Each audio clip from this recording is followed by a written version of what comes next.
Gonzalez. I use the pronouns she, her, ella, and I serve as assistant dean. Yeah, I was going to say assistant director. That was my old job. Assistant dean for the College of Arts and Sciences and in the Office of Justice, Equity, Diversity, and Inclusion. Super excited to welcome Dr. Ellis to this space and to learn more about ways in which we can continue to support our students. But this workshop is also for faculty and staff. If you're looking for a plan C, this is the workshop for you, right? Dr. Ellis is going to give us an overview of what it means to create a plan C, whether you're a student in college and looking for that internship this summer, or you're looking for the next step in your life after college, or if you're a faculty member or a staff member who's looking for that plan C because maybe A and B are not working out. So super excited to welcome you, Dr. Ellis. And before we get started, we're going to pass it over to you, Marisha. Thank you all for being here today. Hi, everyone. Thank you for coming and joining us for today's workshop.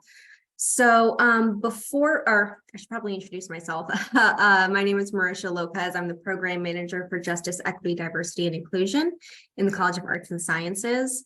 And before we get started today, I just wanted to take a couple of minutes for a land acknowledgement. We invite you to take a moment to reflect on your relationship to this land of Boulder and relationship to local Indigenous communities as we are guided by the university's land acknowledgement. The University of Colorado Boulder honors and recognizes the many contributions of Indigenous people in our state and in stewardship to land before the establishment of the state into this present moment. CU Boulder humbly acknowledges that it is located on the traditional and current homelands of the Cheyenne, Arapaho, Ute, and many other Native nations and communities. The violent forced removal of Native people from these territories has caused devastating and lasting impacts. These histories have brought us to the present moment wherein the University of Colorado Boulder is determined to commit to improving and enhancing relationships with Indigenous communities and issues locally and globally. And I'm going to put a few links in the chat, including a link to CU Boulder's commitment to the Native population, and a couple of, if you'd like to sort of start or continue your education in this area, just a couple of ideas of how to get started on that. So, I have the pleasure of introducing you all to Dr. Kimberly Ellis. Dr. Kimberly Ellis, Southern California native, has spent her higher education career in diverse institutions. She has worked as a registrar, manager of a one-stop shop, director of graduate recruitment and admissions, coordinator of student activities, athletics counselor, transfer pathways manager, and as an adjunct professor. Throughout Dr. Ellis's career, she has been in tune with the needs of college students, especially when faced with access and retention barriers. Working with adult learners has helped Dr. Ellis develop resources to help that student group transition, pivot, and reskill. Dr. Ellis graduated with a BA from UC Santa Barbara in Law and Society, an MS in Education with an emphasis in Student Personnel Services from the University of Southern California, a master's certificate in community college administration from the University of Southern California, and an EDD from the George Washington University. Her dissertation focused on college choice factors for African-American community college club basketball players. Welcome, Dr. Kimberly Ellis, and thank you for being here. Thank you so much, everyone. Hello. I'm going to do everyone like my students. You have to come off camera so I can see those wonderful faces. Give me a party horn. Thank you. Let me know. I need to see the faces. Let me know you're there. Party horns. Happy snow day. Sorry about that. I'm so sorry. So sorry about the snow days. Thank you very much, Marisha and Dr. Gonzalez, for inviting me. I'm excited about this presentation. I was up all night, up in the middle of the night, trying to add, change, figure out the best plan. I had to order my steps for the presentation. I had to make choices and options. Like, what do I want to talk about? So can you give me, based on your reactions, how many of you are students in the meeting? Okay, and how many are staff members or faculty members? Great. How many are just visitors? Perfect. Okay, good. So I'm going to try to make this interactive. I always like to know who my audience is so I can kind of gauge what you expect from me and how to give you my best. So I'm going to give you my life journey, how that impacted me to be such an advocate for access, retention, change for students. And I'm going to share my presentation, and I'm going to make sure I share it right. And then I'm also try to keep you guys on the side so I can see if you have questions. But if you guys have a question, I am interactive. As you see, my students get mad for the first class and they're happy because they're like, yes, we want to be engaged. Because the hardest part for presenters and instructors is seeing a blank screen. Do you guys agree? Like, I want to see faces. I want to see, ooh, did that really happen to you? I'm so sorry. You know what I mean? Okay, so I'm going to share and we're going to get started. And let me go back to the top. Can you see my screen? Perfect. Yes, we can. Okay, thank you. So we've gone back and forth over this title, Reinventing Yourself, Choices versus Options. So when all plans do not materialize, what does your plan see? So who am I? So my dad used to always laugh about a show on National Geographic, and it was, Who Are You? So it talked about people, where they came from, their cultures, their background. So that always has stuck in my head. So I'm a first generation college student. I was first to graduate with a master's degree and a doctorate in my family. I'm a mom to a high school senior, prospective collegiate volleyball player. I'm a student success advocate, and I'm also an adjunct professor for college success skills for community college students. So you can see this is my wonderful picture to the left, probably from my kindergarten graduation.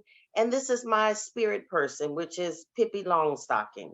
And I looked at it and I said, you know, our hair is kind of the same. My hair kind of stays the same. She's the person that I thought as a childhood was super awesome. She was super free. She was just free spirit. I was like, I love Pippi Longstocking.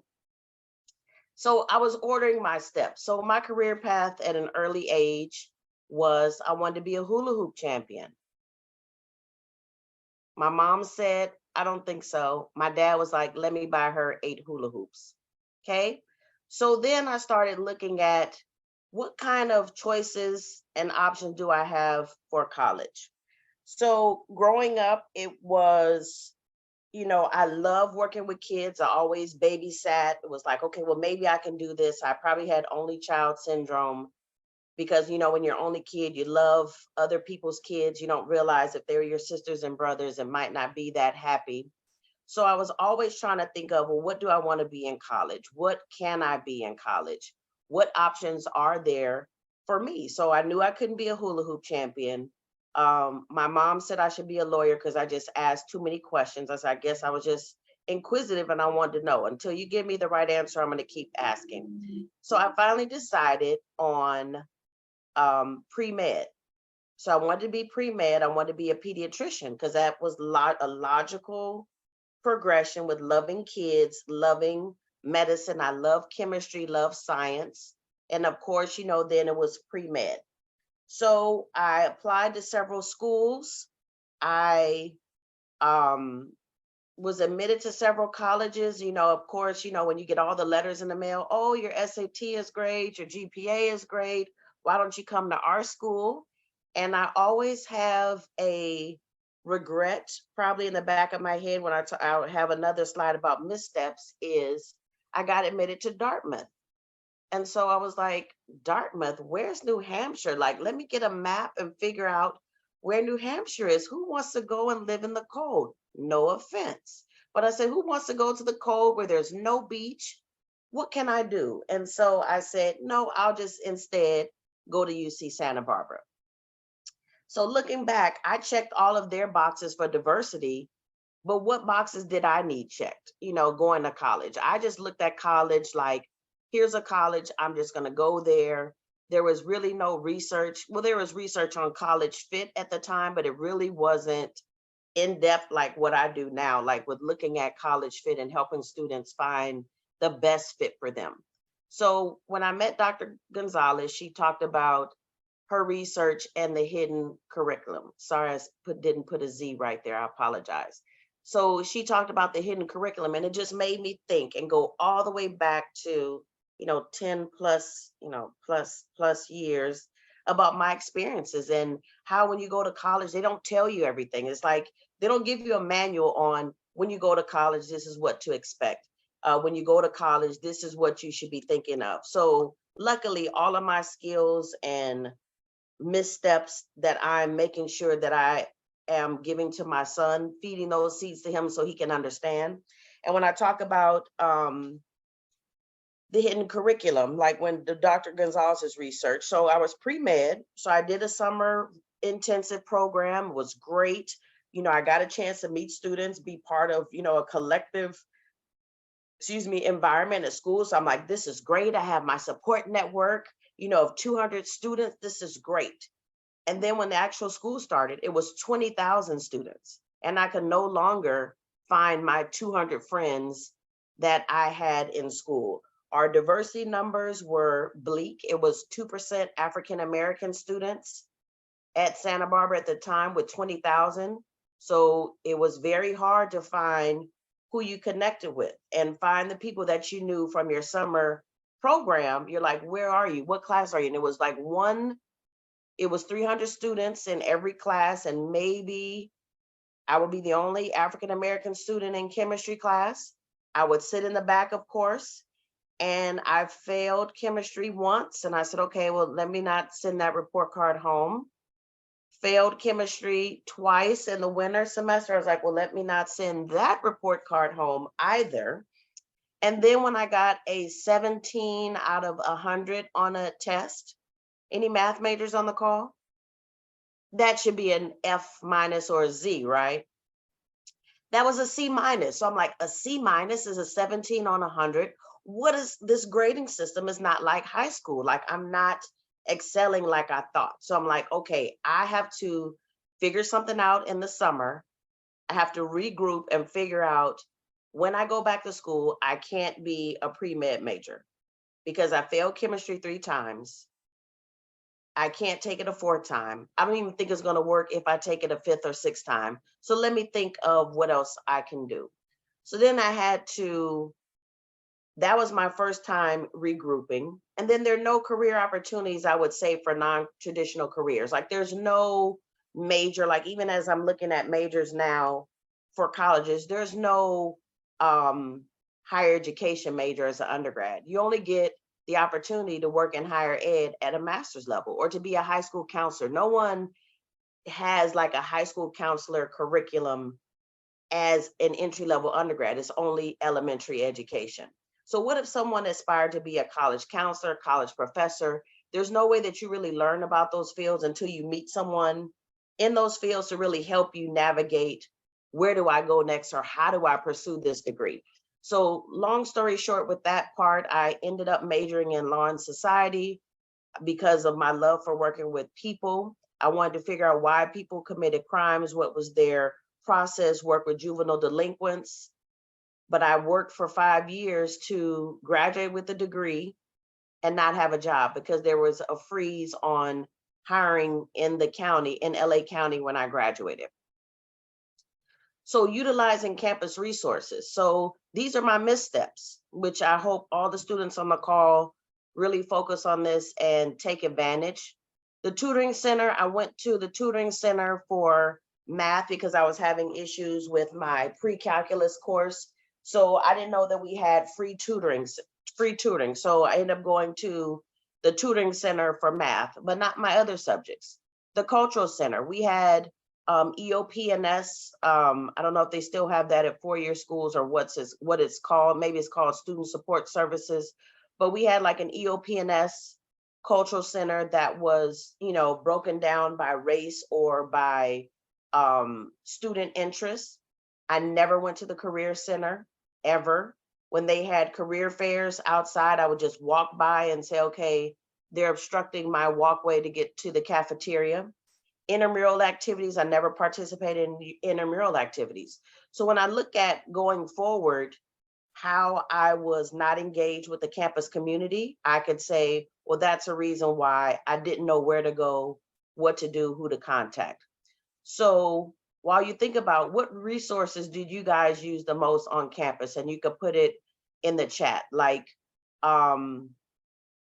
what resources do you guys use the most on campus, even in faculty as well as staff? You know, besides when you're outside of your office and you go somewhere, just think about what you use most. And Marisha, can you read it? I don't want to click the chat and lose everything. Sure. Someone, Patricia mentioned the Writing Center, Student Services. Writing and student service. Okay, that's perfect. So with my missteps, so I'll say, when you talk about, I'm glad you guys are using those services. Make sure you use the Career Center as well. The Career Center, as well as student services, can provide free personality inventories, free career inventory, so you can figure out where you best fit. I majored in law and society because there was no other option for me. So when you talk about college and choices and careers, I'd never thought that I would be a college professor or have a doctorate in higher education. But if I'd gone to the Career Center, I could have probably taken an inventory like the Myers-Briggs that would have let me know, you're a social person. These are other social fields. These are other careers for people that are that love to work with people, love to be helpers. Because I didn't know. I just had doctor in my head, lawyer in my head, standard professional careers at that time. So had I known that I could have been a teacher or a school counselor, maybe I would have gone down that route to be a college counselor earlier in my career versus later. So think about the resources that you have on campus. Think about the staff that you have on campus to help you accelerate and get the most out of your college experience. So find an ally on campus. Like, do you have an in your circle? So like, who's your accountability partner? Like your friends and your colleagues. Find a leadership role on campus. Like, so for example, I got placed into a leadership role because I was failing in school. So it wasn't because I was the best student, it was because I was failing in school. And so my counselor looked at all of the students who came in that were in Black EOP and said, and EOP is Education Opportunity Programs, if you guys don't know, and came in and said, well, why are all these students who came in like with a 3.5 and higher GPA, why do they all have a 2.5 and lower GPA? He said, I want to bring them in and ask them questions to figure out what can we do to help them. And you know what the issue was? Writing. The Writing Center, not knowing campus resources. So my job was the student coordinator of the African Academic Academy. And what I did was to bring all the campus resources to us as a group versus us going out to find an English tutor. And sometimes you know how hard it is for students on campus, whether you're first gen or not, underserved or not, it's being able to find your voice and go to your professor. When you're in a sea of 300 students, you don't feel like the professor knows you. No one is going to call home to say, Patricia wasn't in class today, or Kimberly wasn't in class today. If you don't go to class, you don't go to class. If you don't pass your test, you don't pass your test. So how do you find your voice on campus? So I was able to go meet people in the Writing Center, in the Tutoring Center, in various departments, bring them together and host meetings for students after hours. So say like at 5 o'clock, we would have pizza and I would have someone come from the Writing Center, bring one of your sample English papers that you need edited, and the writing tutor would help you with your paper right there on the spot. So what that did was build a relationship with the students and the Writing Center and a particular person. So they knew they can go and identify this person. So, and then with that, you have a commitment to being a lifelong learner. So can you guys identify, while you're thinking about this, think about your ally on campus. And when I talk about the Writing Center, I'm glad someone mentioned that, because that's someone that I wanted to highlight in my notes. When you have allies and you find allies, these people will support you, mentor you, and be with you the rest throughout your career, whether it's personal or academic. The Writing Center person who helped my students 30 something years ago, when I moved back to California, I emailed her to see where she was, found out she was retired, found it was like her son had got married, thank goodness for the internet. Her son got married, so I reached out to her son. He's a faculty member back at the school that I graduated from at WGU. So I left from Virginia, come back here to find out her son is there. I sent her son an email and said, I just wanted to tell your mom hello. She was somebody that was instrumental in my career. I'm back in California. Is she still in Santa Barbara? The son immediately wrote back, my mom is so glad to hear from you. How are you? How's your family? Like, how does she know me from 1989? Because we established a good rapport. So who are your allies on campus? Did you write it in the chat?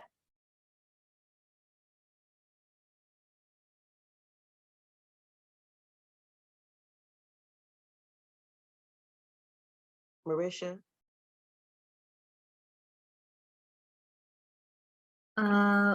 Someone mentioned their band director. Ooh, mm-hmm. And what about the staff? Who are your allies? Do you have each other? Do you have like cross-campus staff in other departments? Or has it been very difficult to find allies? So Patricia mentioned her supervisor, staff in other departments. Okay, good. So always make sure you have an ally on campus and in your circle, even if it's your best friend. And sometimes we know best friends and relationships fizzle out, and that's okay. But make sure you have someone that you can say, hey, I'm thinking about changing my major. What do you think about this? And you have to know you before you make plans going forward, okay? So when stepping along pauses, this is the best part. We have had bad jobs versus good work. How many have experienced that? The students, maybe? It's coming if you haven't, okay? So when I graduated from college, and I tell my students, I give 2 cents for everything so you can understand that this has happened to me. So when I graduated from college, there was no jobs available in probation and juvenile counseling. So because I didn't go to the career center, I didn't ask anyone else. I'm like, what do I do? How do I get a job? I just spent 5 years in college instead of 4. I have student loans. Sally Mae is calling me every day. I have gas to put in my car, a car note now, because of course, when you graduate, your parents give you all of your bills. Like, here you go be in the world, pay for everything now. So I was a receptionist at a doctor's office, and I'm, collecting urine samples up front. I hate to be graphic, but then at some point I realized, did I just spend 5 years in college,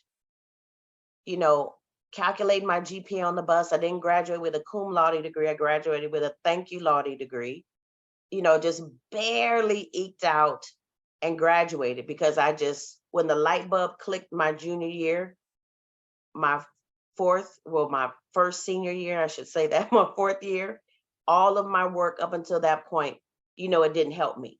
When I got my first A, it was in my 5th year with a mythology class, and I was so happy because I got the A. And then when I got my grades, it said pass, because I changed it to pass, no pass, in case I got a C. I didn't want to bring down my GPA. And I was like, no, please, can you change it back? This is my first A ever in college. Please change it back. And they're like, no. And I'm like, okay, I'll just take the pass. Because at some point I realized all the C's will bring your grades down to a 2.0. Versus if you take them pass, no pass, it doesn't impact your GPA.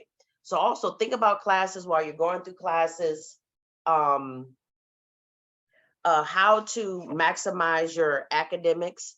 And then you won't have to worry about bad jobs versus good work. I love helping people. Again, now we're going back to me helping people. I was in the medical field, but I don't think I was in a good job. Even though I was working for a doctor, I had no health care. I was making probably $5 an hour. And I'm like, I don't think I spent that much money and my student loans to figure out this. So my backup plan. Was, well, what else can I do? And then it clicked in my head. I realized, oh, wow, I've had all my work study jobs on campus. Anybody in work study jobs? Nope. Think about work study jobs if you can, if you have time. So work study jobs is if you're on financial aid, you can request work study. That gives you an opportunity to work at an office on campus. That saves you time. It gives you extra money, and it gives you a different skill set. So when I clicked in my head, what agency is not going to go away or go out of business? And I said, higher education. I said, but can I get a job in higher education? And click. I did 4 years as a work study student in the Office of Admissions. I gave campus tours. I helped students with the application process. Let me try to get a job at a university. So I started working at UCLA, and I'm like, okay, this is great. Now I have a job. I have a salary. I have benefits. I'm moving up. And I'm like, okay, but I'm still a receptionist. I'm like, did I really go to school to be a receptionist? In my mind, I think and know that I'm greater than that. So I end up getting a job at UCLA's rival school at USC. So now I'm the coordinator of graduate admissions and recruitment. I'm like, this is where I need to be. I can help students get access to education, to graduate work, to help them be productive citizens, help people in every aspect of their lives. I can finally give back to students. So then I said, okay, but I need a master's degree. And it was like, okay, but your GPA is a 2.2. You can't go to grad school. No one will accept you with a 2.2. I'm like, but I'm a good person. And I'll get to that part later, okay? So then the pause. How many of you felt the pandemic was a neutral pause?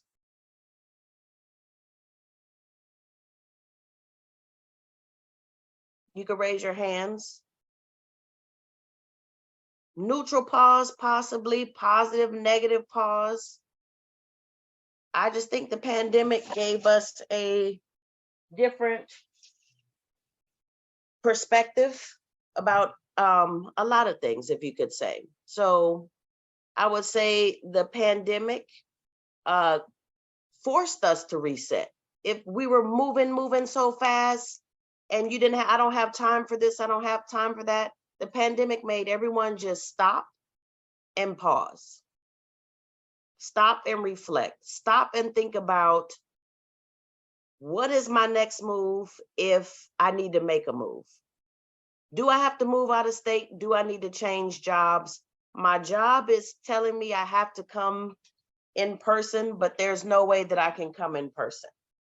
So the pandemic forced people to rethink their role in the world, employers, jobs, especially higher education, to think about their role for employees. You know, how many times before have you heard, oh no, you have to come in the office. You have to come in the office. You must be here. You must turn on the lights, log into your computer, process your time card. You have to be here in your desk. Then they realize, everybody can work remotely. Everybody can be productive. Everyone is grown up. Everyone can log in their computers, serve students, go to meetings, and still be productive. So I think the pandemic changed the way higher education had to think and service students. You think about the pandemic, all students had to come in person to class. Like, you must be in class. We need bodies in seats. We need full-time enrollment counts. And now what do students want? How many students on the call prefer online classes to in person? I can't see hands. If you could raise your hands, see, you prefer in person to online. But before the pandemic, you probably wouldn't have selected an all online institution. But you see that you can do the work without being there in person. You can still be productive and get everything done. So that gave us more time to reflect during the pandemic, just more time to reflect on what really mattered to us, what really mattered to you, higher education, family, life, work, always sympathetic for people in healthcare, like they wanted to help people, but they had no choice being immersed in the pandemic because we didn't know what was going on. We still don't know what's going on. So my tips for, I'm trying to move this, and it's okay to pivot. So the pandemic, I think, and the time that we spent reflecting, thinking about life, thinking about opportunities, it's okay to pivot. Like, so always reflect annually about college and career. Like, make sure you're making the right decisions, make sure you are in the majors that are ideal for you. Like when I said I settled for law and society, that was because my college didn't have communications, marketing, or higher education major, because those would have been ideal for me, as you see. But they didn't offer that. They had econ. I'm like, I hate math. I don't know what cost analysis. See, I still don't know what that is. Or supply chain. I don't know. Supply and demand. I don't know. That wasn't my thing. So for schools, business majors were more econ driven versus marketing. And then, college students change their major multiple times. How many of you on this meeting has changed your major multiple times? Just put in the chat how many times you change your major from starting college to being in college to even working on grad work. Type in the chat or do a hands. Has it been more than 3?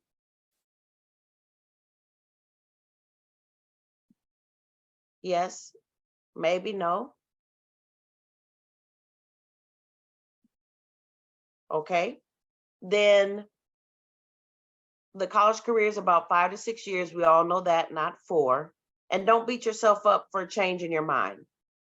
So if you feel like you're in a career and you want to change, you're in a major that you feel like, I thought this was going to be this major and I think I want to change, just always immerse yourself in new experiences. So that goes back to finding an ally, finding someone in your field who has experience in that field and they could tell you, well, hey, how did you become a college professor? Or how did you get into D&I? Like D&I is a pretty new field.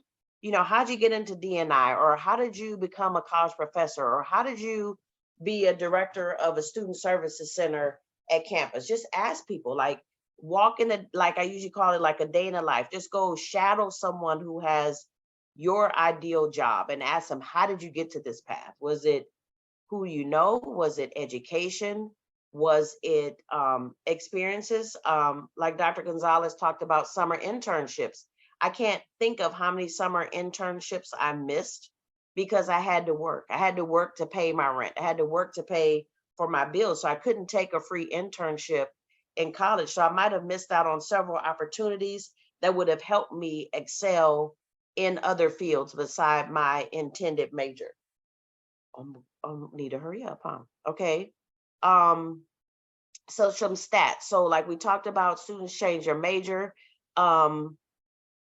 As we talk about like the college process, the requirement is to declare your major before you can go to college, like declare what your major is. But we know that 50% of math majors switch their major. And this is data from 2017 for 2011 academic year.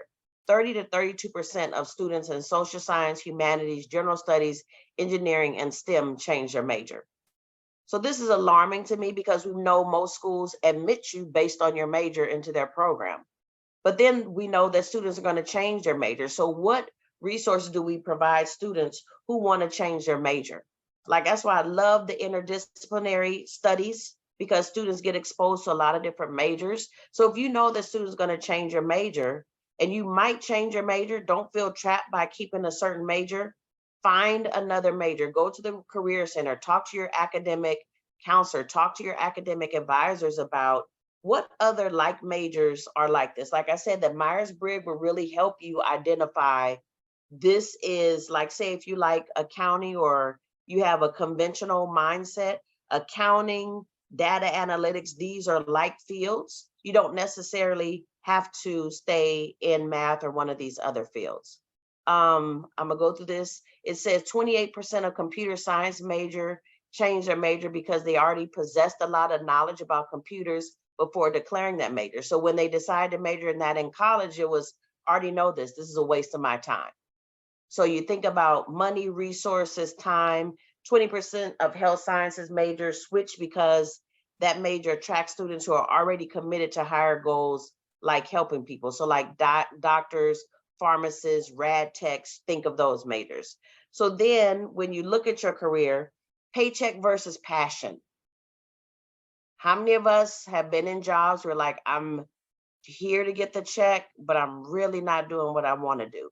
Always make sure that you're thinking about what you're passionate about and how to keep that passion, because then you'll be part of the great resignation also.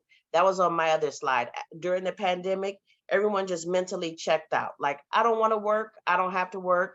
If you're not going to, honor me and respect me as an employee and give me these benefits, I'm just going to quit. So how do you upskill and reskill? Like, what major are you in, or what career field are you in that you feel like this is not working for me? I think I need a change. Just sometimes a refresh. Shifting priorities helps. Always think of 3 words. How do people see you? What 3 words, if someone had to describe you, what would those 3 words be? And then if you had to describe yourself, what would those 3 words be? And then thinking about how you reset. Is reset getting more education? Is resetting adding a more volunteer opportunities? Is resetting just doing something different? And that could be a lot of things. So when you talk about paycheck versus passion, that goes back to being in bad jobs, but good work. You're helping students, but we know teachers and educators are the lowest paid professionals. When I teach students how to step outside the box. Like, I have several students who are like, I'm in art design. I'm like, okay, what do you want to do with art design? They're like, I don't know. I'm like, what about interior design? What about set design? Working with movie sets. So there's always, I think, career fields that we've never heard of that are out there that might interest you. There's one you, but you always have at least 2 passions. Try something new. And I would say stay immersed in your community of passion. Like, if you enjoy working with students, always work with students. Like, no matter what job I have, like, people have said several times, oh, you should be a VP of student services. When I first started out, that's what I thought I wanted to be, was a vice president of student services. But when I shadowed one, I realized they do policy all day. They have meetings all day. They never interact with students unless it's a major student issue, like a student conduct issue. That's when they meet with students. So I've always been on the fence of, yes, I have advanced credentials, but I love the one-on-one with students. Like, that gives me satisfaction, is the one-on-one, connecting with students, helping people find their why, find their Z. Like, this is what I want to do. And I feel that I'm in tune with students because of my experiences. Like, when I didn't have a clue, but I knew I couldn't ask anybody at home, and it's like, well, looking at my allies, like, my allies really helped me, like, figure out who I am. Like, I'm confident who I am, confident who I am. And I know that I am a connector with people. So even in my current job, they're like, okay, well, let's get the low hanging fruit. And I'm like, no, I want to work one by one person, one by one. So know your strengths and always stay immersed in your community of passion. And what is this? It says stepping on Legos. Has anybody stepped on Legos? Dr. Gonzalez will soon. She will soon. So these are stepping on Lego moments for me. Like, you can't go to that type of school. You can't survive out of state.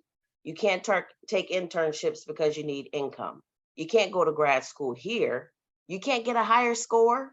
You know, you'll never get a master's degree. You can't craft your own career. Follow your tradition, follow your family's tradition. You can't impact the lives of underserved students like yourself, especially student athletes. I did it all and I'm still stepping. So I'm still Pippi Longstocking, even though I'm not, 5 years old. And for every door that I closed, I crawled through the window. I know someone in every field. I have memberships in professional organizations. So keep your resume updated. Interview for jobs, even if you're not really ready to look for a job, interview so you can stay sharp, so you can know what people in the field are wanting. Like, if I interview for a job tomorrow, I'm thinking of what they wanted a higher ed professional to be 5 years ago for my last job. Just interview to stay fresh, to have your communication skills, to have your resume on point, just to know what the next job is and what they're looking for. Stay connected with the community. Utilize collaborations and partnerships to gain needed soft skills. We all have the technical skills, but do we really have the soft skills to be engaging in our new world? And then you should always be an ally to someone else. So even though you need allies, always be an ally to someone else.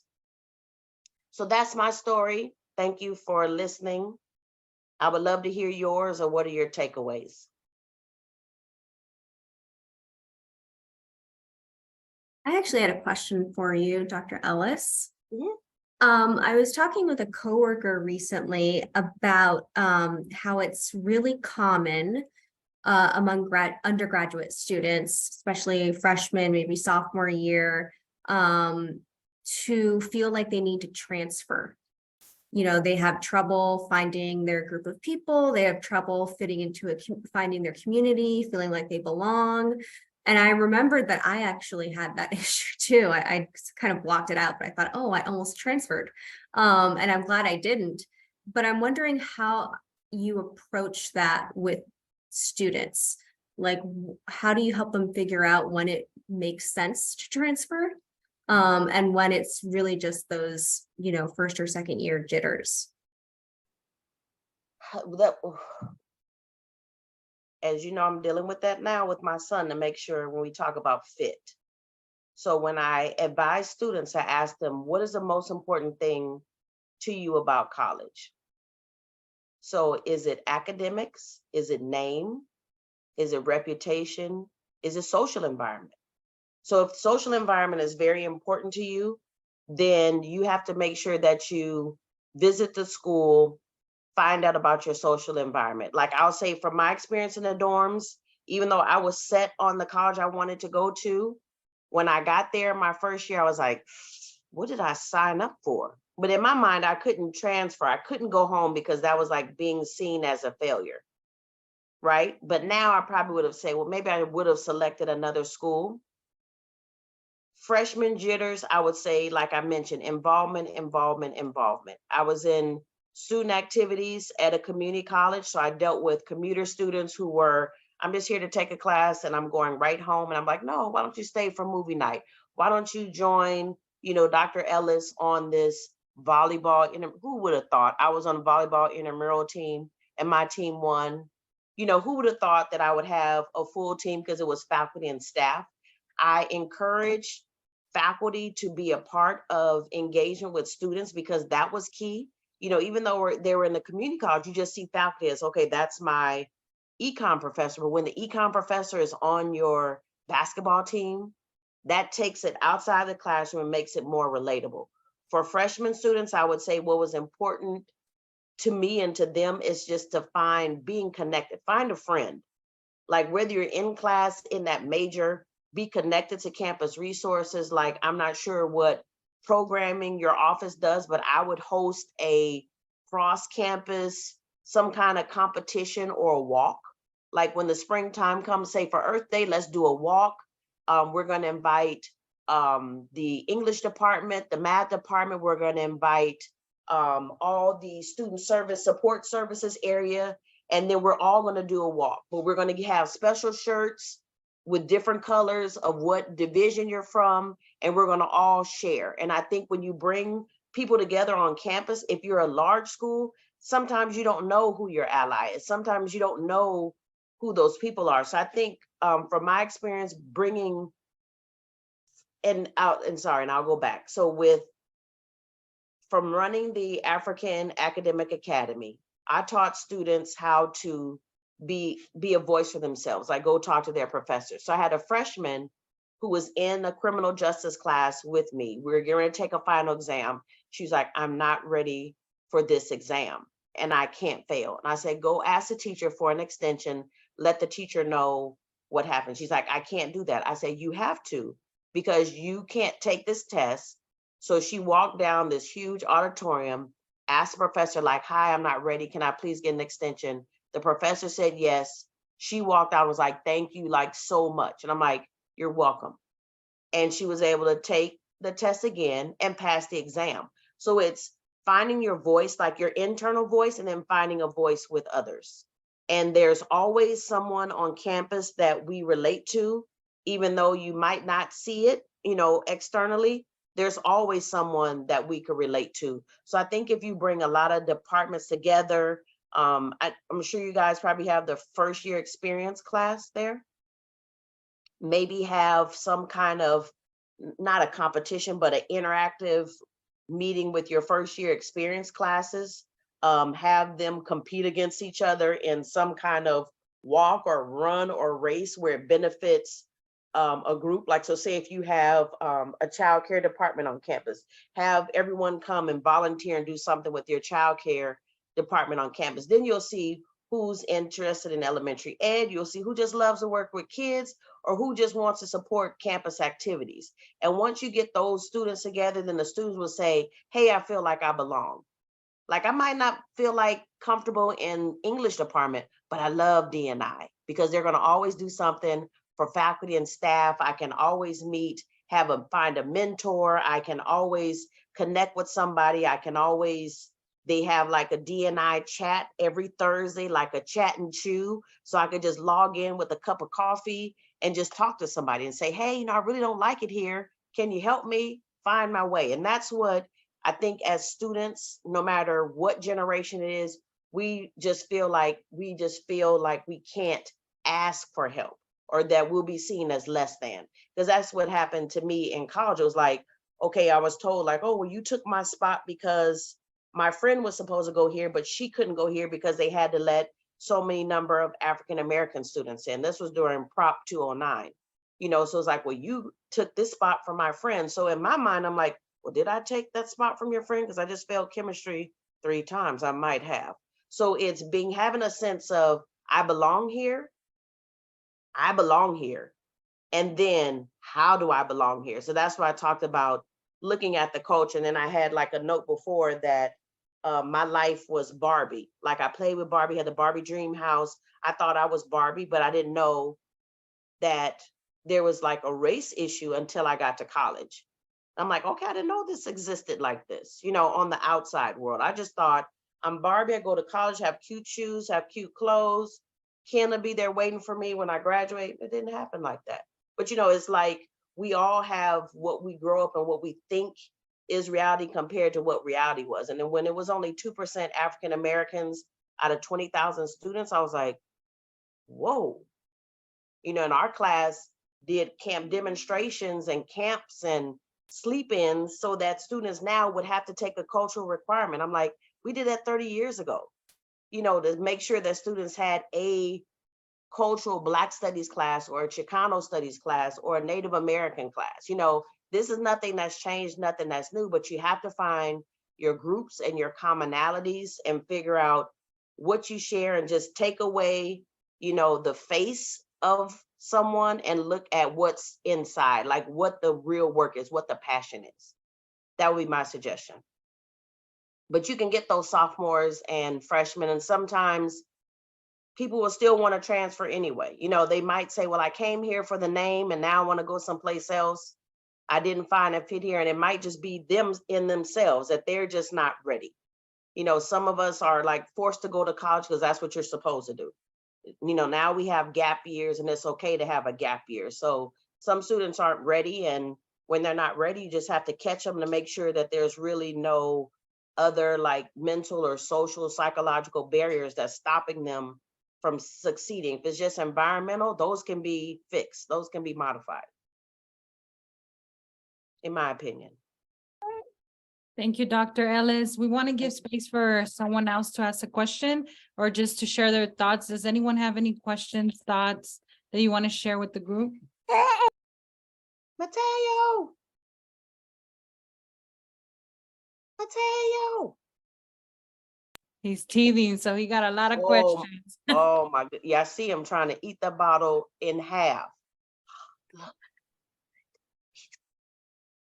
He's serious.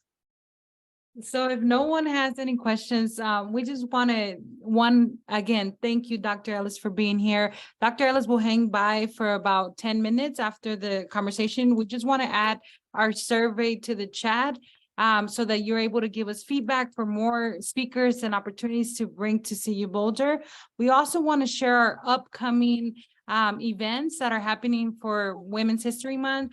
And so while we have a list of 5, we want to just at least give you the 3 that are coming up. So we have the desert, the ivory tower, and the open place. They talk about how to navigate life's limitations, privileges, and opportunities on March 7th with Alyssa and Claudia, who are going to talk to us about moving forward and finding opportunities in our lives.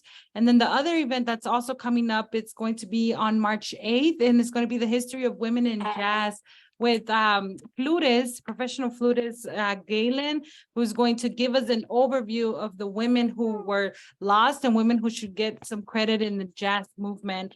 And then another event that's coming up is called Promotoras de Salud, an integral part of the healthcare system in improving Latinas women's health. And that's going to be a talk by Dr. Stephanie Lemos. So we've added those in the chat, but we hope that you can join us. I just want to give another 2 events that are coming up. So the Out of Bounds, but at the center of it all. So Athol Gibson's In the Sports and American History Story by Ashley Brown, Dr. Ashley Brown. We're going to also invite you all. That's going to be in person. And the other in-person event that we have is the Language Around Neurodiversity and Disability with Scott Van Loo. And that's going to be March 21st. So thank you all so much for being here. Share those events with your students. We'll follow up with the Zoom recording so you are able to share this knowledge with other folks, including the event. So thank you all. We're going to hang by. We're going to stop the recording so that we can hang by with Dr.